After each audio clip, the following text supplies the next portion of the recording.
I'm Sophia Chen, 28. And the night of that family dinner, I finally understood who they really were. We sat in our Boston penthouse, old money vibes everywhere, but I wasn't playing their social games anymore. My tech company consumed my world. I was building something real, something that mattered. To them, just another failed hobby, a phase I should have abandoned. I showed up in casual clothes. Everyone else dripped in luxury brands and fake smiles. You could cut the tension with a knife. Then Mom struck first. "Sophia, we're cutting you off," she said. Her words felt like ice. "Find your own money." Dad backed her up instantly. Cold eyes. Like I was some burden he regretted carrying. My sister jumped in next, laughing, mocking, telling me I'd never reach her level. They thought they'd won. Put me in my place finally. My phone vibrated. A notification that would destroy everything they believed. They had zero clue what I controlled. None whatsoever. If you think their smugness survived the night, keep watching. Their confidence won't last much longer. Want to see how I flipped their entire world? Hit subscribe and turn on notifications. This gets wild. The first course arrived. Mom's voice went arctic. "Sophia, that tech thing you're doing? Total waste." She sliced through conversation like a blade. Her stare burned with disappointment. Like my ambition personally offended her, she leaned back, diamonds catching chandelier light. "You're pushing 30. When's the real job coming?" Her question hung there, heavy, judgmental. Dad joined immediately, set down his wine, expression hard as stone. "Your sister closes deals worth millions," he said, nodding toward Riley, who smirked from across the table. "That's real success, not some app nobody uses." His words cut deep, but I kept my face blank, hands folded. I wouldn't give them satisfaction. Riley couldn't resist her moment. Flipped her hair, gold jewelry flashing. "Just landed that waterfront development," she bragged, dripping with pride. "7 figures, Sophia. Money you'll never touch with your little projects." She laughed, sharp, cruel, made my stomach turn. "Still begging us for rent money, right? Always broke." Mom nodded along, lips tight with disapproval. "We've been too easy on you," she said, folding her napkin with dramatic precision. "Riley's correct. This dependency ends now." The accusation landed hard, but I didn't react. I'd survived this script before. Every holiday, every gathering, same tired attacks. They saw me as the weak one, the disappointment, someone who'd never match their polished lifestyle. Dad leaned in closer, voice dropping low. "Time to grow up, Sophia. We're done catching you. Figure out real work." He spoke like he'd built everything himself, ignoring the inheritance that funded their mansion, their cars, their entire existence. The irony wasn't lost on me. But I stayed silent, let their words wash over me. Riley wasn't finished. Sipped her wine, eyes gleaming with amusement. "Maybe follow my path," she suggested. "Get licensed. Start at the bottom. Actually help this family." Her tone was so condescending, like talking to a child. "You're not built for startups. It's honestly embarrassing." I clenched my jaw, fingers gripping my chair edge. Their insults weren't new, but tonight they stung differently. Each comment reminded me how worthless they thought I was. A dreamer, a failure, a burden. But I wasn't here for approval. Wasn't here to defend myself. My phone pressed against my leg, a quiet reminder of what came next. They thought they held power, that their money controlled my destiny. The room buzzed with their arrogance. Mom's sharp looks, Dad's condescending voice, Riley's mocking tone. So sure of themselves, so convinced they'd won. I let them talk, let them dig deeper with every insult. They had no idea I was about to shatter their reality. Everyone raised glasses. Toast time. My phone lit up. A text message. Victoria Lynn. the trust administrator. Her message was short, direct. Approve monthly payments. Edward, Diana, Riley Chen. $20,000 each. I slid the phone away. Heart pounding. Their cruel words still echoed. Their smug confidence still burned. They thought they'd broken me. But the truth was about to crush them. I caught Ava's eye across the room. My best friend and business partner. She knew everything. She'd survived every all-nighter, every rejection, every doubt with me. I nodded slightly. She excused herself, joined me near the window. They're about to learn something, she whispered, voice tingling with anticipation. They don't know you're in charge. I leaned closer, tone even. They've survived on my decisions for years, I said, glancing at Mom, Dad, Riley laughing with their elite friends. Time they figured that out. The doors opened. Victoria Lynn entered, heels clicking sharply, leather portfolio in hand, professional, all business, here to drop a bomb. Conversation died. Guests sensed the shift. Mom's smile cracked, eyes narrowing at the interruption. Dad set down his glass, jaw tensing. Riley froze mid-sentence, staring at this stranger. Miss Chen, Victoria said. Her voice carried across the room, addressing me directly. I need your signature for trust distributions. She opened the portfolio, documents visible, official seals stamped on every page. Every single head turned toward me, confusion spreading like wildfire. Dad laughed, loud, dismissive. This is absurd, he boomed. Sophia managing the trust? She can't even manage her own rent. Mom's voice tightened. You're mistaken, Victoria. Our daughter doesn't control anything. She barely controls her own life. Riley crossed her arms, smirking. What is this? A joke? Her tone dripped mockery. Sophia running our money? She's a nobody. Victoria didn't blink, slid a document forward, pointed to highlighted text. Miss Sophia Chen has been sole trustee of the $20 million Chen Family Trust since age 25, she stated. Clear, unshakable. She oversees all assets. Your home, vehicles, monthly allowances of $20,000 per person. Nothing releases without her approval. The room stopped breathing. Dad's face drained of color, confidence evaporating. Mom's hand flew to her necklace, eyes wide with shock. Riley's smirk vanished, glass trembling in her grip. Victoria closed her folder, gave me a brief nod, turned to leave. Awaiting your instructions, Miss Chen, she said, heels echoing as she exited. Silence crashed down, deafening. Their stunned faces locked on me. I stood, voice steady, sharp. For 3 years, I've signed every check you've spent, I said, meeting each pair of eyes. Your cars, your trips, Riley's developments, all of it depends on me. I paused. Let it sink in.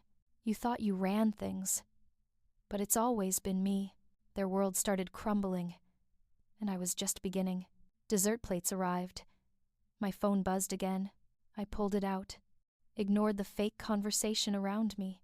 Screen, showing a message from Marcus Blake. Bank manager handling trust transactions. Confirm. Freeze all Chen family distributions. My fingers hovered over the screen, pulse steady despite the wait. They'd spent years treating me like trash. Now they'd learn the cost. I stepped away. Dialed Marcus quietly. Freeze everything, I said, tone calm, firm. No payments for Edward, Diana, or Riley Chen. Starting now. Marcus responded immediately. Professional. Understood, Miss Chen. It's done. I hung up. Returned to my seat, face revealing nothing. Riley noticed first. Frowned at her phone. Manicured nails tapping frantically. What? She muttered, voice rising. My card's not working. She tried again, cheeks flushing as the error repeated. This is impossible. It worked this morning. Her eyes darted to me. Suspicion creeping in. I sipped water, unbothered. Dad's fork paused midair. "What's happening, Riley?" Sharp, irritated. She shoved her phone toward him, voice shaking. "My accounts are frozen, and my development deal, the waterfront project, it's collapsing. They're saying funds didn't transfer." Her words accelerated, panic lacing every syllable, scrolling through angry emails from business partners. Mom's hand shot to her chest, bracelet jangling. "This must be wrong," she said, eyes bouncing between Riley and me. "Our accounts are always fine. Always." But her voice wavered, doubt seeping in. She grabbed Dad's arm. "Edward, what about the house? The taxes? The mortgage? Are we safe?" Her question hung heavy. Terrified, I leaned back, voice calm. "The penthouse belongs to the trust," I said, looking at each of them. "And I control the trust.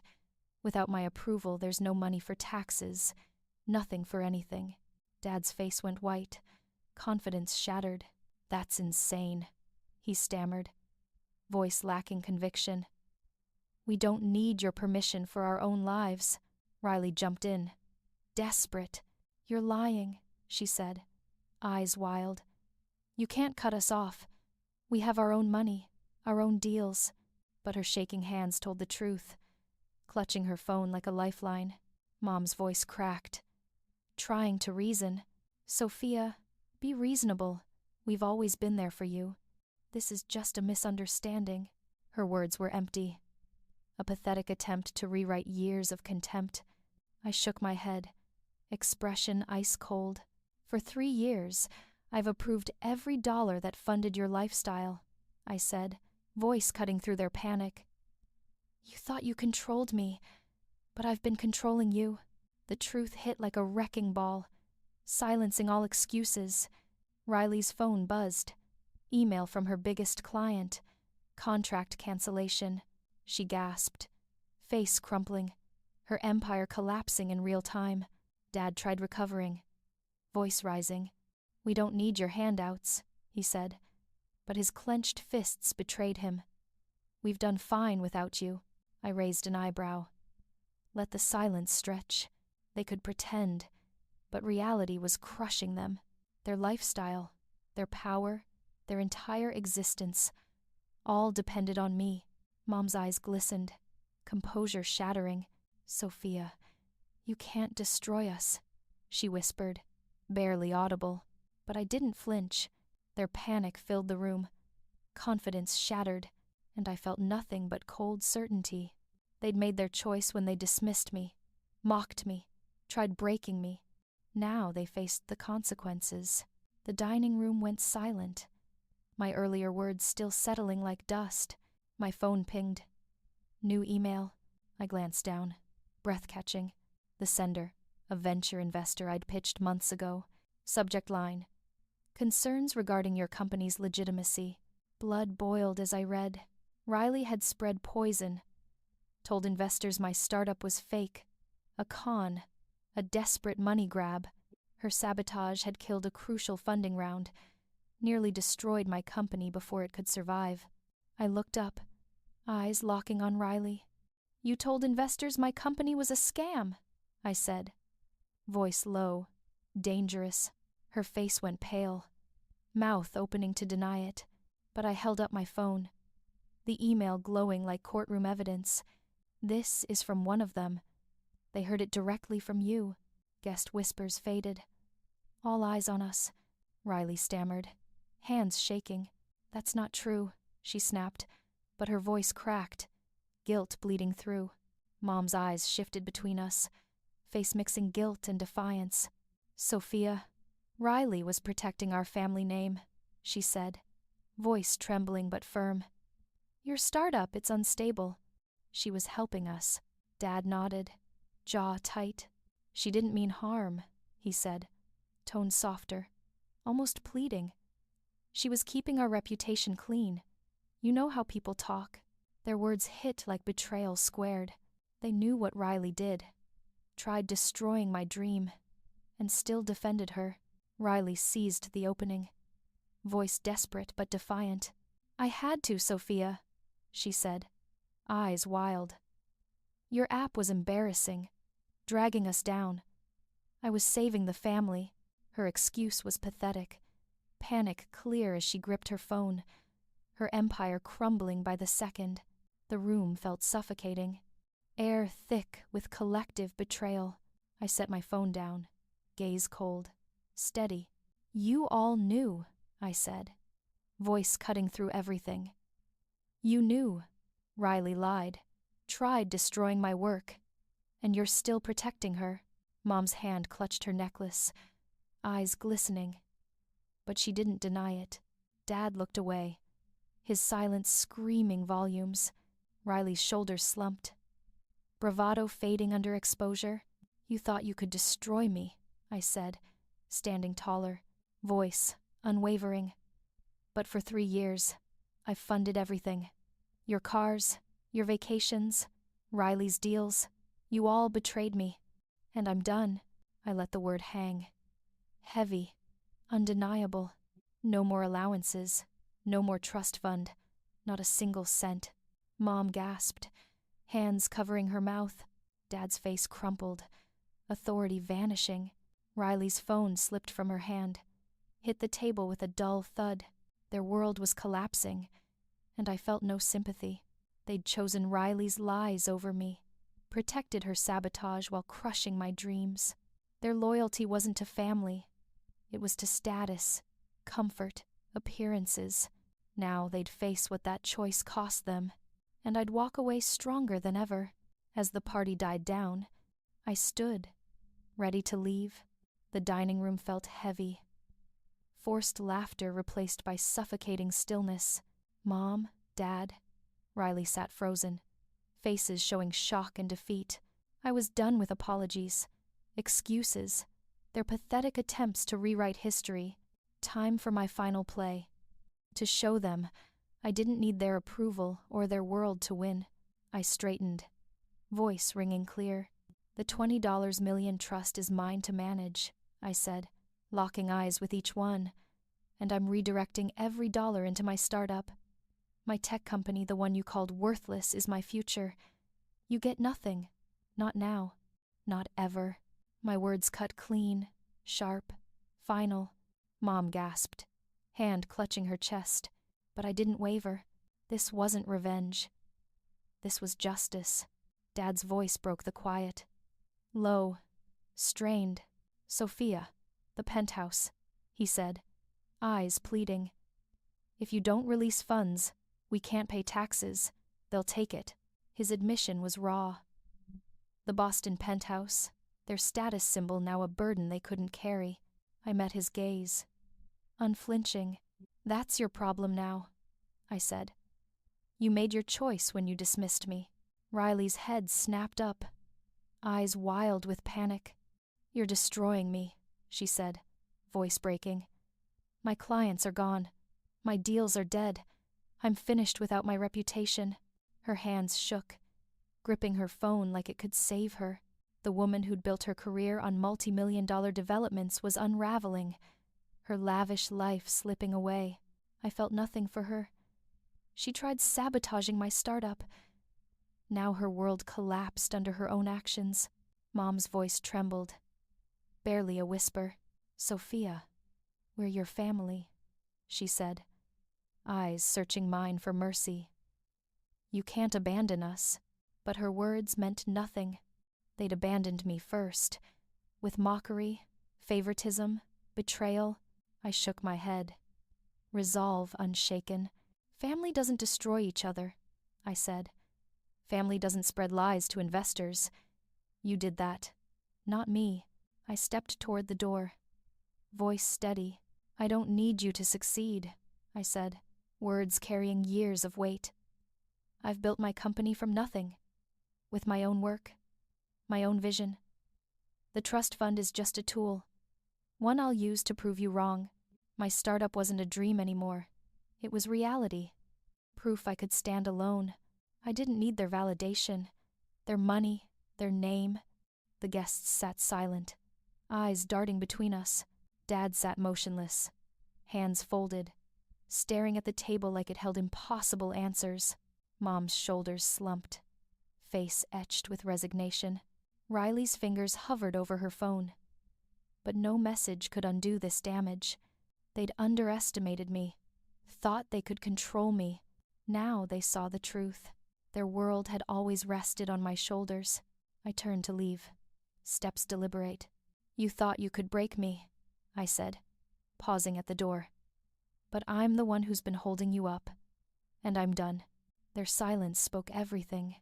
Stark contrast to the laughter and scorn from hours ago. They'd lost it all. Wealth, status, power, because they chose betrayal over belief. As I walked out, Boston's skyline glowed through the windows, a reminder of the city where I'd forge my own path. I didn't look back. They'd face the consequences. Tax notices piling up, clients abandoning them, their carefully built lives falling apart. I was free, ready to build something bigger than their narrow world, powered by my own strength. And the trust fund I controlled. 6 months later, I stood in my new startup headquarters, Boston's skyline lighting up the windows. The sleek space hummed with energy. Screens glowing, team members collaborating, my app's logo displayed on massive monitors. My tech startup had exploded. Rising star in Boston's competitive scene, articles in major publications calling it transformative. The $20 million trust fund, once their lifeline for excess, now fueled a company that was mine, built from midnight work sessions, tough decisions, and a vision they'd ridiculed. My heart swelled, not just from success, but from proving them wrong. Meanwhile, Mom and Dad's world had shrunk dramatically. Without trust support, they couldn't cover property taxes on the penthouse. They'd sold at a loss, trading their skyline view for a cramped apartment in the suburbs. I'd heard through mutual connections they now lived modestly, scraping by on Dad's failing investments and Mom's part-time consulting work. Private jets and gala dinners became memories, replaced by budget shopping and second-hand furniture. Riley's fall was even steeper. Her glamorous real estate career had imploded after her biggest clients fled. Spooked by frozen accounts and canceled deals, reputation destroyed, she'd taken a desk job at a tiny property management company, pushing papers for a fraction of her old income. Designer bags and exclusive events vanished, her social status reduced to whispered gossip at industry gatherings. She'd tried calling once, left a voicemail I deleted without listening. Her betrayal spreading lies about my startup still cut too deep. Ava stood beside me through everything. My best friend and co-founder. She'd been there for every pitch, every setback, every victory. Reviewing our latest growth data, she grinned, eyes sparkling with excitement. "We did this, Sophia," she said, voice warm. "Not them, not the trust. You and me." I nodded, grateful for her unwavering support. Our startup wasn't just surviving, it was dominating. New investors lining up, users downloading by the thousands. Ava's belief in me had been my foundation when my family tried tearing me down. Looking out at the city, I thought about the lesson I'd learned, one I wanted to share. Never underestimate someone. They might control your future. My family thought they could dominate me, dismiss my dreams, even sabotage my work, but they were wrong. Self-reliance was my path to real success. Not their money, not their approval, my own determination and vision. I'd built something lasting, something they could never steal, because I'd bet on myself when nobody else would. Their downfall wasn't my fault, but it was their consequence. Mom and Dad's arrogance, Riley's betrayal. They'd caused this themselves. They saw me as a failure, a dreamer who'd never measure up, but I'd turned their doubt into rocket fuel. The trust fund, once their crutch, now my tool to reshape the future. I didn't need their validation to know I'd won. To everyone following this story, thank you for listening. Your support means everything. I hope my journey resonates. Never let anyone make you feel small. Your strength is enough to build your own path. Drop your thoughts in the comments. Tell me about a time you proved someone wrong, or a dream you're chasing. If you've enjoyed this story, please like, subscribe, and hit that notification bell for more. Here's to building our own futures. No matter who doubts us,